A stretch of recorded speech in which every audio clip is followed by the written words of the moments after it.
Hello and welcome to day 16 of this thing that I do. I've been calling it fireside chats. I've been calling it memory dumps. I've been calling it a couple different things in my own mind. But that's the beautiful thing about not having a large audience is that I can just make mistakes and who cares? So today is my second day on the job with a very large privately owned distributor. And I don't know what the social media policy is yet, so I don't want to say anything about that just yet specifically. So my task today is actually to learn 165 plus brands that are in my division. And so to do this, I have to organize the information in a way that makes sense to me, that makes it easily retrievable, and also I don't want to spend the next 6 years just learning the brands. And so I have to. My thought process in understanding what I'm supposed to be doing right now is about how do I organize the information in a way that makes sense, that it's easily retrievable, that's organized, and that I can share with people quite quickly. And so I have to sift through an enormous amount of information and pick and choose what is important, what is not important, and then remember the things that are important and discard and disregard everything that's not important. Now, in my mind, what I'm thinking of doing is categorizing in a taxonomy if it isn't already done. I'm pretty sure it's already done. So it's like as in like you go like tequila, mezcal. Mezcal from what region, what type of mezcal it is, etc. And same thing for bourbon, vodka, gin, rum, tequila, whatever else. And what this does is it allows me to kind of say, okay, you're looking for tequila, and then I would create some sort of a memory device that would enable me to rattle off the available tequilas. And so the memory device that I would use for this is storytelling. We're building what's known as a memory castle. And so what you do is you take the important bits of information and about the brand and you put it into a story, because we have these minds that were developed, that were evolved into storytelling. And so the crazier the story, the more easy it is to remember. So this was a function of when we were primates, or like after we were primates up. And what we would do is we would need to remember where food was, or remember where we stored things. And we were nomadic, so we would travel great distances, and we have to remember where we put things seasonally.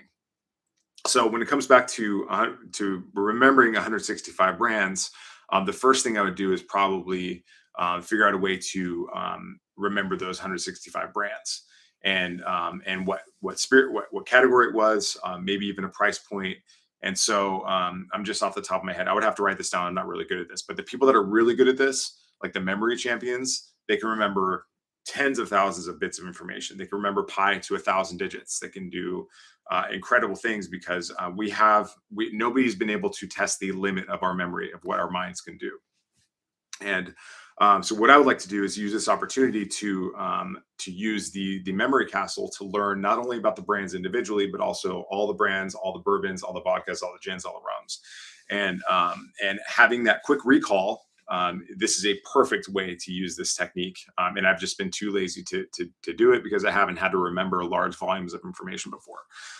So this is a perfect opportunity to get through and actually learn the different elements and nuances of a brand, down to the distillation type, down to the down to the raw material, down to the family that owns it, the family that runs it.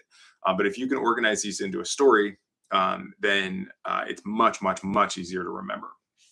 In fact, it's and easier to remember forever. What we do is we have these short-term memories that we take information that we need for the next couple minutes, and whether we use it or not, it's typically use it or lose it. So like this oftentimes happens when you read a page on a book and you can't remember what the first part of the page was, what the first part of the page looked like, or what it was about, because you didn't really internalize it. You didn't think about how that interacted with a story in your mind, or you didn't place a value to a memory, or place a value to how it could actually help you. So if it's not useful, then it's useless, and then our brain gets rid of it. So you may remember it for an hour, you may remember it for a day, but what happens overnight when we sleep is our mind, it reorganizes itself into what's important, what's not important. So you can sit there and look and study and do it all day long, but if it's not important, if it's not internalized in a way that is actionable to you, then you're just going to forget it. So that's why going into how we learn, my understanding of this is that everybody learns in different ways. We have different strengths, but we can all learn in all ways. It just sometimes takes us a little bit longer depending on which way is good for us. So the best way for me to learn is to teach. Most people, if you speak the information out loud, it becomes more real. And so for me, I'm also going to take this opportunity to probably teach you about my brands. And so when you say it out loud, it becomes more real. And this is the same. Yesterday I was talking about like your rules. Like if you say out loud what your rules are, if you say out loud that you're going to do something, it's much more likely that you're going to do it. So that'll be my primary technique is going to be by saying it out loud, by talking through what I'm learning, and that'll become much more it'll become much more solidified in my own mind. Another way to do this is by listening. Another good way to do this is by reading. Another good way is to do this is by writing. So everybody, if you have a combination of all these things, and if you're able to kind of consistently go back to the information that you are trying to remember, like I think it's called spaced repetition. But if you say you're learning about a brand and you want to learn about the distillation process, the family history of it, then what you do is you go through, write down what the brand is, you speak it out loud, and then you teach it to somebody. And then you go back the next day and then you read it again, say it out loud again. And then you go back a week later and you say it out loud and you read it again. And then a month later, 6 months later, and then a year later. And that's kind of the brute force method of doing it. What I'm talking about with this is using memory devices where you create this outrageous story. So let's say we're talking about Patron tequila. I don't really know a whole lot about Patron, but I know that they're made in these tiny little pot stills. And I know that because I've been there. I think they're like 400-liter pot stills, something like that. But you see like row after row after row of these little pot stills. And so what you do is you'd say like you'd incorporate the important elements of the story into the actual story into this fictional story that allows you to remember in an outrageous way what happened. So it's just by word association. So I'm not a master of this yet, but I'm going to build this into my learning of brands because again, there's 165 plus of them. And I have to have a cursory understanding and be able to communicate a basic understanding of these brands. And my challenge is I want to do this really quickly. I'm impatient. I have, I don't have ADHD or I'm not like, I don't have a problem with focus or attention, but I am just impatient and I just want to learn it really, really fast. And so what I'd like to do probably over the next several weeks or months is just develop a system of learning these things rather than just trying to brute force learn these things or even learn them just in time. So I'd rather have them as random access memory in my mind.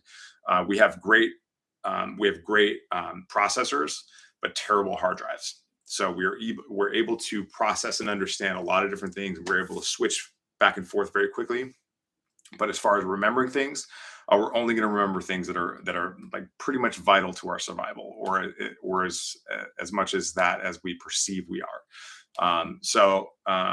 In the absence of a clear thing that I need to accomplish right now, as far as a staff training or a bar training, I'm going to become a master of our brands and 165 of them in as short a time as possible because I think that that's a fun and cool and intellectually stimulating exercise. So that's pretty much going to be my day. It's more about building the system of learning rather than it is the learning itself, because once you build a system of learning, it's much easier to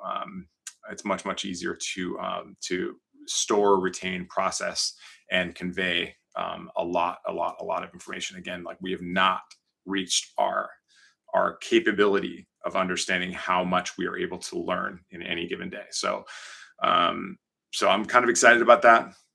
It's going to be a fun exercise for me. I'm not sure what I'm going to use yet. I'm not sure if I'm going to use Trello or if I'm going to use Evernote.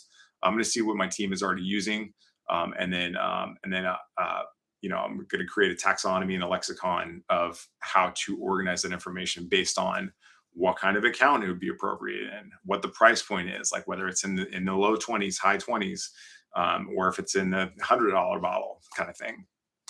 if it's in within cocktail range, whether it's not in cocktail range, if it's like a sipping spirit, whether it's something that you'd shake or stir, or flavor profile notes.